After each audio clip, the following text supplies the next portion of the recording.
everybody. I'm meteorologist Andrea Myers, bringing you guys your daily hail forecast, sponsored as always by C3 Group, Merlin Law Group, American Contractor, and Atlas.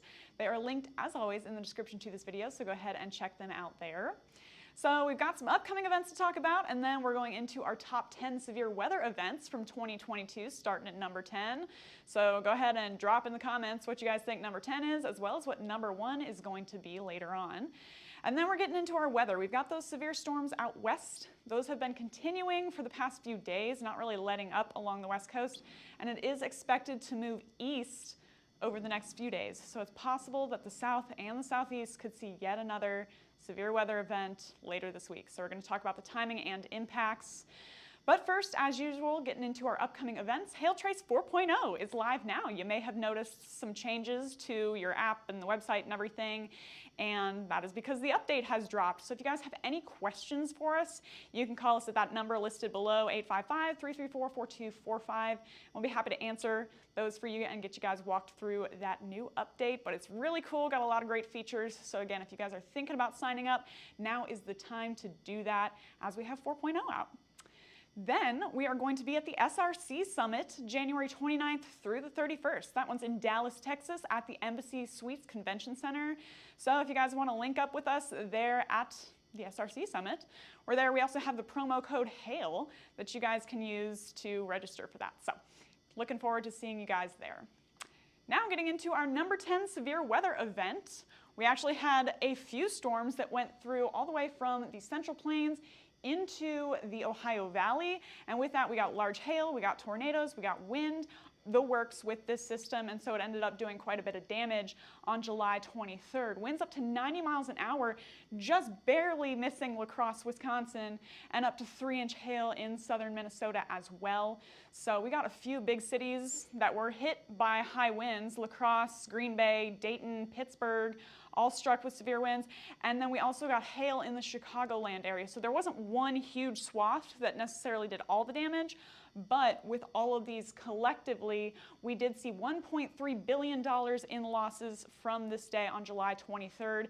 Damage to vehicles, homes, businesses, agriculture, you name it.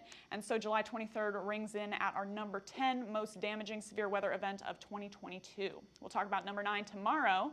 But for our current conditions, looking pretty nice across most of the U.S. except for the West Coast. We still have yet another low pressure system swinging along into the U.S. and driving all of that moisture and rain, heavy winds into the West Coast today, and that's expected to continue, unfortunately, for the next couple of days. For the rest of us, really nice down south, 63 in Dallas, 65 in Houston, 57 in Kansas City. So really feeling like a warm winter day here for a lot of us. Only dropping below freezing once you get up to like Minneapolis here, but it's really pleasant today. Today's a good day for some warm weather. Out in the West Coast, here's what we have. You've been hearing the Pineapple Express.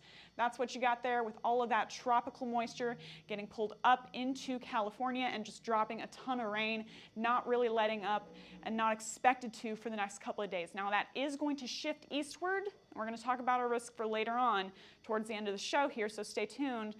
But for now, this is what our future radar looks like. Lots of snow along the Sierra Nevadas there, and then a ton of rain continuing to be pushed into the San Francisco area and working its way down closer and closer to LA by tomorrow. Then we get another band ready to move in. That's been the story for the past few days. Band after band after band of rain continuing to hit the California coast all the way up into Oregon and Washington with ton of rain as well as heavy winds. We got some 70-mile-an-hour wind reports in this morning, not associated with any thunderstorms, but even the dry air from that system can produce severe gusts. So that's what we're looking at into today for severe wind, all the way from Oregon down into just north of LA.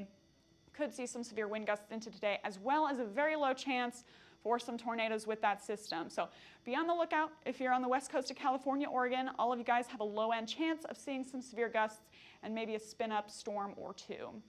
Then into tomorrow, not letting up, guys. Still got some rain passing into California and Oregon, more snow for the eastern side of those mountains by, that's going to be 7 a.m. Pacific time. Tracking eastward, it really just looks all the same.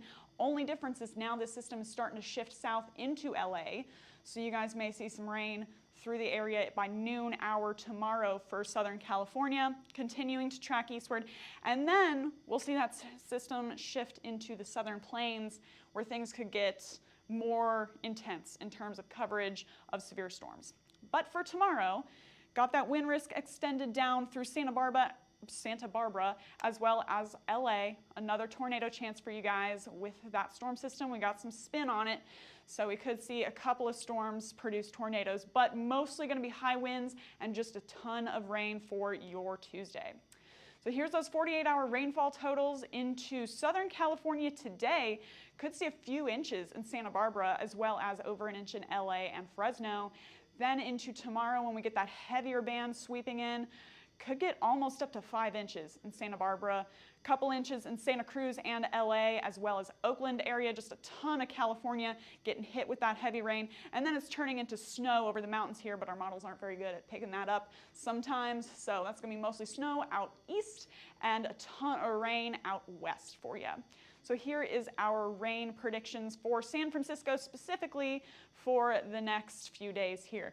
Got a ton moving in today, tomorrow, Wednesday, dropping off a little bit for Wednesday night and Thursday morning, but back to the races for Friday, Saturday, and Sunday with chances to see widespread showers over the next few days. So not really letting up. Wish I had better news for you guys.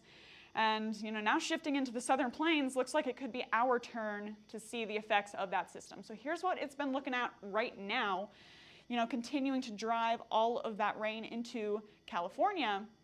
Not a ton of hail, tornado, and high wind chances yet. Just very low end for you guys along the west coast like we talked about earlier. However, things should pick up a little bit by Wednesday.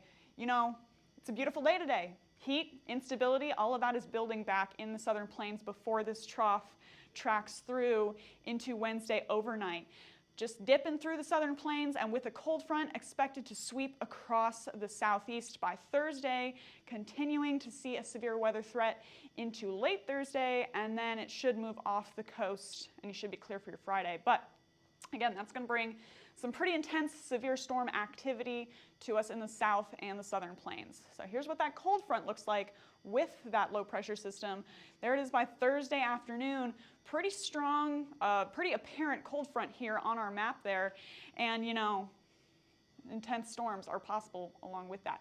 Then as it shifts off the coast, again, clearer by Friday evening, but expected to see a couple of busy days here to come for the south and the southeast. There's our instability through the eastern part of Texas and all the way up into Fort Smith, Arkansas by Wednesday evening, the time those storms are expected to form. So we could see another initial hail risk as well as some tornadoes possible. That Cape doesn't really let off into Thursday afternoon, so potential to see some more rotation on those storms before things go more linear, and we'll see that Cape dissipate and see more of a wind threat pick up as we've seen for the past few systems. This looks like just yet another repeat. I think a lot of people are ready for this to shift out of their area, but it is what it is. Here's our risk for Wednesday, another one for the central and southern Mississippi Valley, all risks possible for you guys, and that's going to be late Wednesday into Thursday morning. Then for Thursday, we've got a daytime risk through all the way from Mississippi into Georgia, a lot of Alabama covered by that risk.